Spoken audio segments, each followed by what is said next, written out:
ইতিমধ্যে বাংলাদেশ ব্যাংকে যেভাবে দখল করা হয়েছে, যেভাবে বিসিবিকে যেভাবে এখন আর বাংলাদেশ ক্রিকেট বোর্ড এটা নাই, এটা হয়ে গেছে হচ্ছে বাপের দোয়া ক্রিকেট বোর্ডে পরিণত হয়েছে, যেভাবে দখল করা হয়েছে বাপের দোয়া ক্রিকেট বোর্ড। এবং আমি যখন এই জায়গায় কথা বলছি ঠিক এই মুহূর্তে 28 জন বিচারককে মাননীয় স্পিকার তাদেরকে শোকজ দেওয়া হয়েছে, তাদের ব্যক্তিগত তাদের চ্যাট গ্রুপে তারা হচ্ছে তাদের মতামত প্রকাশ করার কারণে বিচারকদের হচ্ছে মাননীয় স্পিকার শোকজ দেওয়া হয়েছে। এই বাস্তবতায় আমরা এই গণ অভ্যুত্থান পরবর্তী সময়ে যদি জাতীয় মানবাধিকার কমিশনকে একটা মন্ত্রণালয়ের অধীনে রাখি, স্বরাষ্ট্র মন্ত্রণালয়ের অধীনে রাখি, তাদের মাধ্যমে আমরা নিরপেক্ষ কোনো ধরনের অনুসন্ধান আমরা কতটা পাবো সেটা নিয়ে কিন্তু আমরা সন্দিহান। মাননীয় স্পিকার, আজকে যেই বিলটি উত্থাপন হয়েছে জুলাই গণ অভ্যুত্থানে অংশগ্রহণকারীদের সুরক্ষা ও দায় নির্ধারণের লক্ষ্যে যে বিলটা আনা হয়েছে, সেই বিলে যদি আমরা দেখি এখানে কমিশন বলতে জাতীয় মানবাধিকার কমিশনকে বোঝানো হয়েছে এবং এখানে 2-এর ঘতে সংজ্ঞার মধ্যে আমরা যদি দেখি বিশৃঙ্খল পরিস্থিতির অপরাধমূলক অপব্যবহার, এটার ব্যাখ্যাটা দেওয়া হয়েছে রাজনৈতিক প্রতিরোধের পরিবর্তে সংকীর্ণ ও ব্যক্তিগত স্বার্থে সংগঠিত যে হত্যাকাণ্ডগুলো হয়েছে এটাকে একভাবে দেখা হবে।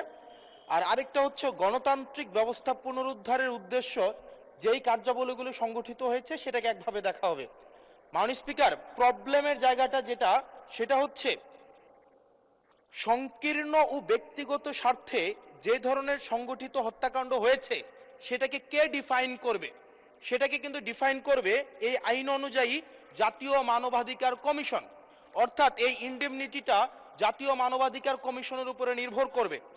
এবার এই জাতীয় মানবাধিকার কমিশনের যে অধ্যাদেশ সেটা কিন্তু ইতিমধ্যে ল্যাপস করে দেওয়ার প্রস্তাব দেওয়া হয়েছে।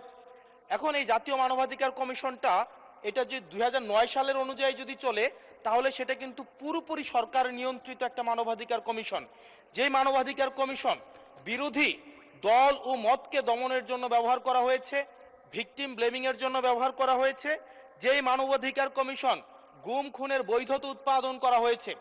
মাননীয় স্পিকার, এই মানবাধিকার কমিশনকে যদি আমরা মন্ত্রণালয়ের অধীনে রাখি এবং ওই মানবাধিকার কমিশনের মধ্য দিয়েই যদি আমরা জুলাই গণ অভ্যুত্থানের এই কার্যক্রমগুলোকে বিচারের এবং নিরীক্ষণের দায়িত্ব দেওয়া হয়, সেক্ষেত্রে এই নিরীক্ষণ কিন্তু প্রশ্নবিদ্ধ হবে। এছাড়াও আমরা যদি দেখি সাংবিধানিক প্রতিষ্ঠানগুলোকে যেভাবে নগ্নভাবে দলীয়করণ করা হচ্ছে, ইতিমধ্যে বাংলাদেশ ব্যাংকে যেভাবে দখল করা হয়েছে, যেভাবে বিসিবিকে যেভাবে এখন আর বাংলাদেশ ক্রিকেট বোর্ড এটা নাই, এটা হয়ে গেছে হচ্ছে বাপের দোয়া ক্রিকেট বোর্ডে পরিণত হয়েছে, যেভাবে দখল করা হয়েছে বাপের দোয়া ক্রিকেট বোর্ড।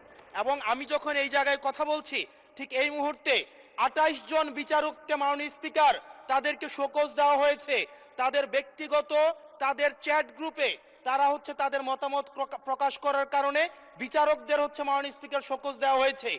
এই বাস্তবতায় আমরা এই গণ অভ্যুত্থান পরবর্তী সময়ে যদি জাতীয় মানবাধিকার কমিশনকে একটা মন্ত্রণালয়ের অধীনে রাখি, স্বরাষ্ট্র মন্ত্রণালয়ের অধীনে রাখি, তাদের মাধ্যমে আমরা নিরপেক্ষ কোনো ধরনের অনুসন্ধান আমরা কতটা পাবো সেটা নিয়ে কিন্তু আমরা সন্দিহান।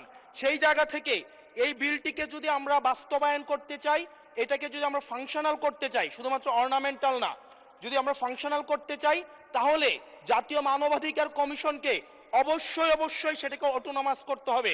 আমার সামনে যারা আছেন আমরা হয়তো আমাদের থেকে এখানে প্রত্যেকটা সদস্য নির্যাতন, নিপীড়ন এবং তাদের যে পলিটিক্যাল রিপ্রেশনের মাত্রা শত সহস্রগুণ বেশি।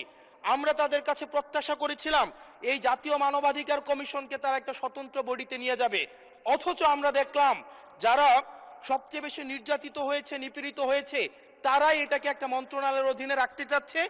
এই অজুহাতে যে জাতীয় মানবাধিকার কমিশন যদি অটোনমাস হয়ে যায় তাহলে সেটাকে হচ্ছে এটার জবাবদিহিতা কিভাবে নিশ্চিত হবে।